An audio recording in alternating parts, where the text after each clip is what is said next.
بطول باش و پنہا شو ازی عصر کہ در آغوش شبیر بگیری، اے مسلمان عورت بطول بن جا، زہرا بن جا، اور اس عصر سے پنہا ہو جا، چھپ جا، علیحدہ ہو جا، تاکہ تیرے آغوش میں حسین جیسا بچہ پیدا ہو۔ یہ پہلا ہے حجاب، سیگریگیشن آف سیکسز۔ میں نے ضیاء الحق صاحب سے کہا تھا، کیونکہ ان کی شورا میں شمولیت کی میں نے جو ہے دعوت قبول کر لی تھی، مشورہ دینا ہے۔ میں اپنے مسجد کے ممبر سے بھی مشورے بھی دیتا ہوں، تنقیدیں بھی کرتا ہوں۔ جیسے انگریزی کا محاورہ right from the horse's mouth, تو right into the horse's ears کچھ کہا جا سکے تو اچھی بات ہے۔ میں نے ان سے کہا آپ نے پی آئی اے کو ڈرائی کر دیا، شراب بند کر دی، اچھا کام کیا، بہت عمدہ کیا۔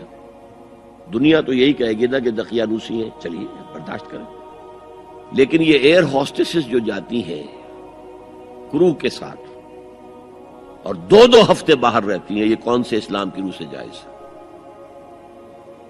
عورت محرم کے بغیر حج کو نہیں جا سکتی، محرم کے بغیر عمرے کے لیے نہیں جا سکتی، اور یہ قانون تھا پاکستان۔ میں نے کہا آپ عورت کو نہیں جانے دیتے حج کے لیے، حالانکہ وہ ادھیڑ عمر کی ہوتی ہیں، عموماً بوڑھی ہوتی ہیں۔ ہمارے یہاں جوانی میں کون کرتا ہے حج؟ بہت شاذ۔ یہ تو آپ کو نظر آئے گا جاوا، سماٹرا، انڈونیشیا، ملائیشیا، وہاں سے جوان جوڑے نکاح کے بعد پہلا کام حج۔ ہمارے ہاں تو بڈھے ٹھیرے گئے ہوئے ہوتے، اور پہلے زمانے میں تو ان کو رخصت کر دیتے تھے کہ بس رخصت ہی ہو جائیں گے، یہ اب واپس نہیں آئیں گے۔ اب تو میں نے کہا یہ کون سا اسلام ہے؟ خاموش، چپ۔ میں نے کہا یہ ناشتے کی ٹرے اور کھانے کی ٹرے مرد نہیں رکھ سکتے سامنے۔ میرے خلاف باقاعدہ خواتین نے جلوس نکالے پاکستان میں جب میں نے پردے کی بات کی۔ گورنر سندھ کی بیوی جو ہے اس نے لیڈ کیا جلوس کو۔ میں طالبہ کیا کہ ان کی ٹیلی ویژن کے اوپر جو ہے ان کا سامنے آنا بند کیا جائے۔ میں نے کہا ٹھیک ہے۔ بدا الاسلام غریبا ویسعود کما بدا فتوبى للغرباء۔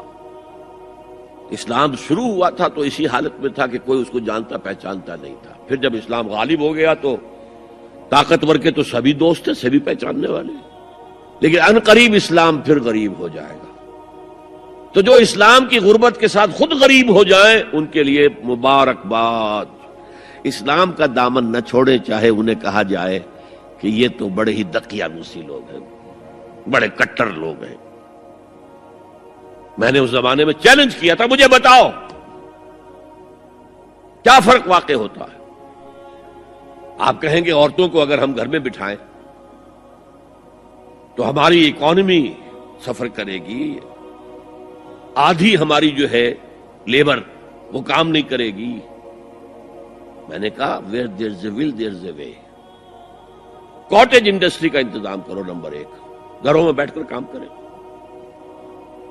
دوسری جنگ عظیم کے دوران ایک بڑا علاقہ تھا دلی میں جس کا ہر گھر کارخانہ بنا ہوا تھا، کرخندار، یہ ایک قوم کا نام پڑ گیا، کرخندار۔ چھوٹی چھوٹی مشینیں لگی، کہیں بٹن بن رہے ہیں، کہیں بکسوئے بن رہے ہیں، کہیں نکریں سل رہی ہیں، کہیں پینٹیں سل رہی ہیں، کہیں جو ہے کرتے سل رہے ہیں، قمیضیں۔ صبح کے وقت ٹرک آیا، خام مال دے گیا، شام کو آیا، تیار مال لے گیا۔ عورت نہ گھر سے نکلی نہ باہر گئی، کچھ نہیں، اور کام کیا، کما لیا۔ کاٹیج انڈسٹری کا انتظام کرو۔ اسی طریقے سے ایسے یونٹ بناؤ انڈسٹریل جس میں عورتیں کام کریں، عورتیں سپروائز کریں، ورکنگ آورز کم رکھو تاکہ وہ اپنے گھر کا کام بھی کر سکیں۔ کرو۔ عورتوں کے ہسپتال میں عورتیں مرد، عورتیں مریض، عورتیں ڈاکٹر، عورتیں مریض، عورتیں نرسز۔ مردوں کے ہسپتال میں فیمیل نرسز کا کیا کام ہے؟ کیا میل نرسز نہیں ہوتے؟ اور کیا آرمی کے اندر جو فارورڈ یونٹس ہوتے ہیں کہ جو جاتے ہیں محاذ کے اوپر، ان میں کوئی عورت نرس جاتی ہے؟ میل نرسز جاتے ہیں، حالانکہ سب سے زیادہ نرسنگ کی ضرورت وہاں ہوتی ہے۔